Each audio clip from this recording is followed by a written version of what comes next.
Welcome to The Explainer. Today, we're taking a highly structured visual journey into one of the most astonishing stories in all of human history.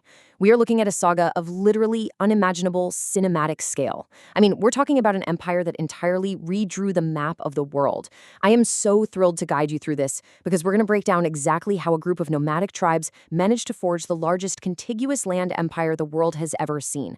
We'll be tracing the complex mechanics of power, conquest, and legacy right out there on the Mongolian steppe. Okay, let's dive into this, because this quote perfectly sets the atmospheric stage for everything we're about to explore. Close your eyes for just a second and really imagine those endless Mongolian grasslands at night. It's a harsh, completely unforgiving environment. You have these biting, strong winds sweeping across the plains, and against that dark horizon, the stark silhouettes of warriors and horses running in the night. It's a deeply dramatic, almost intimidating landscape, right?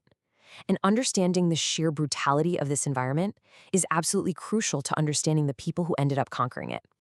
Section 1. Rise of the Great Khan. A leader emerges. We're going to trace what is, mathematically speaking, a highly improbable journey. We are looking at a solitary, struggling survivor who somehow manages to consolidate absolute power over this vast landscape. If we map out the evolution of the boy named Temujin, starting at his early years, they were defined by absolute scarcity. He literally survived by hunting mice and eating roots in the harsh desert after his family was abandoned. Then, moving into his teenage years, it's all about intense practical education, mastering archery and horse riding. These weren't just hobbies, they were absolutely necessary tools for staying alive. By his young adult years, we see his ambitious mindset really start to emerge. He isn't just surviving anymore, he's strategizing. Gathering around night campfires, he begins forging crucial warrior alliances among completely fractured tribes. And finally, the culmination of this upward trajectory, a massive tribal ceremony where flags are raised, and Temujin is universally recognized as Genghis Khan, the universal ruler. Looking out over the vast steppe, his vision had transformed from mere survival to absolute unification. And this brilliantly illustrates the stark contrast we're talking about. You go from a solitary boy hiding out in the desert to an armored leader sitting on horseback, physically backed by thousands of highly disciplined soldiers. It's staggering. It perfectly represents the immense strategic consolidation of human capital he managed to achieve. Section 2. The Unstoppable War Machine. Speed and Intensity. Once all those tribes were united, that massive human capital was set into motion.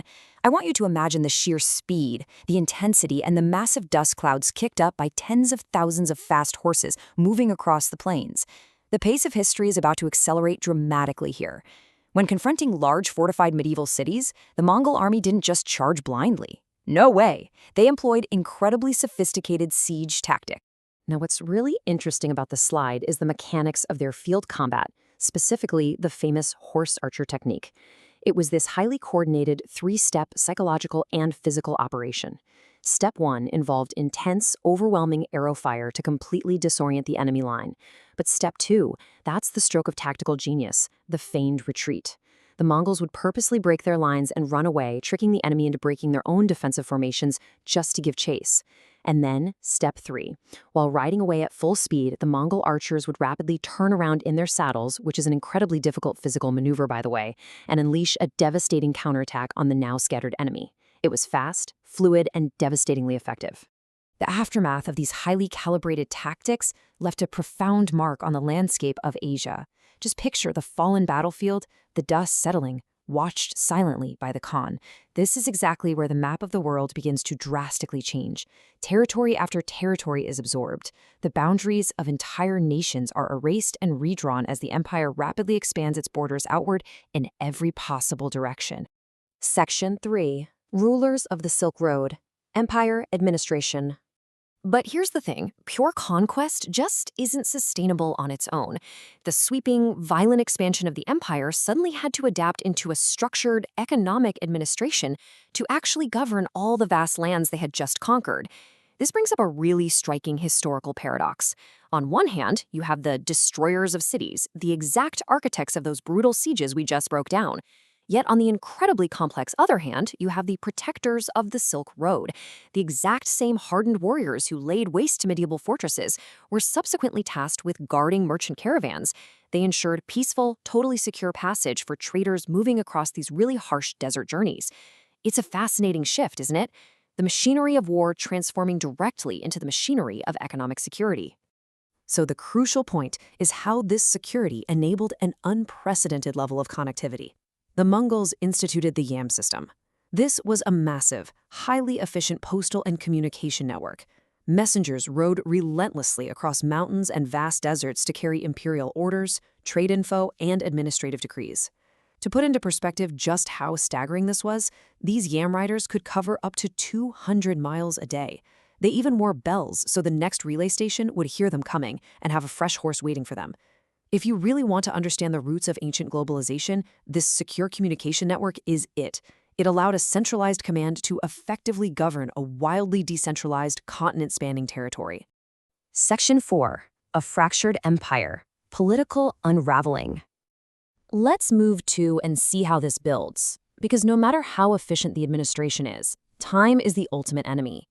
As decades pass, the great unifying leader ages, and the stability of this enormous world-spanning machine begins to seriously waver. Imagine this older, powerful, but undeniably tired Genghis Khan. He's sitting in his royal tent, likely thinking about the sheer, crushing weight of his empire. The mood here is dark and contemplative, because the stark reality of mortality is fully setting in. And it forces us to ask the ultimate question. What happens when the Khan dies? Think about the extreme fragility of a system that is entirely built around the gravity of a single, unifying figure. When that central pillar is removed, what on earth holds the largest land empire in history together? Well, the answer is a rapid, intense political unraveling. The fallout was incredibly swift. Our historical sources point to secret, hushed discussions among the top generals almost immediately. This was quickly followed by his descendants, the Mongol princes, actively fighting for control. The whole atmosphere was just thick with palace tension and betrayals. Ultimately, this infighting proved way too much for a single central authority, leading to the massive division of the empire into separate, distinct khanates. Suddenly, you had completely different Mongol rulers sitting on thrones in entirely different lands, from China to the Middle East to Eastern Europe, permanently changing the geopolitical map. Section 5. The Steppes' Lasting Legacy. Aftermath and Impact. So why does this history actually matter to us right now? How does an empire that rose and fell centuries ago continue to resonate in our modern world? Well, what's incredibly surprising is the post-conquest revival that occurred under Mongol rule. While the initial invasions were, of course, deeply destructive, the subsequent peace, often called the Pax Mongolica, led to the active rebuilding of cities. Because the entire Eurasian landmass was largely operating under one overarching system, it sparked a massive cultural exchange. Traders, new technologies, religions, and scholars completely flourished as they moved freely from east to west and west to east. This vast cross-pollination of ideas essentially laid the vital groundwork for the connected, globalized society we live in today. And we're actually still piecing together the full magnitude of this era. Today, modern historians are continuously studying ancient books, turning the mysterious pages of old texts, analyzing artifacts, and poring over old maps. The history of the Mongol Empire isn't just static ink on a page. It's like a giant, dynamic puzzle that we're actively unraveling right now to understand how our modern trade routes and cultural boundaries were initially forged. When you look out over an empty Mongolian landscape at sunset today, it's really hard not to feel the lingering presence of that history. It's almost a ghostly vision, a spectral memory of the warriors who once rode across that very steppe. The physical empire itself may have faded, but its legendary impact remains permanently etched into the earth. So I'll leave you with this final thought to ponder. As we think about the monumental silhouette of Genghis Khan's statue, ask yourself, how does the ghost of this empire that changed the world continue to shape the global boundaries, the political dynamics, and the cultural exchanges we experience today?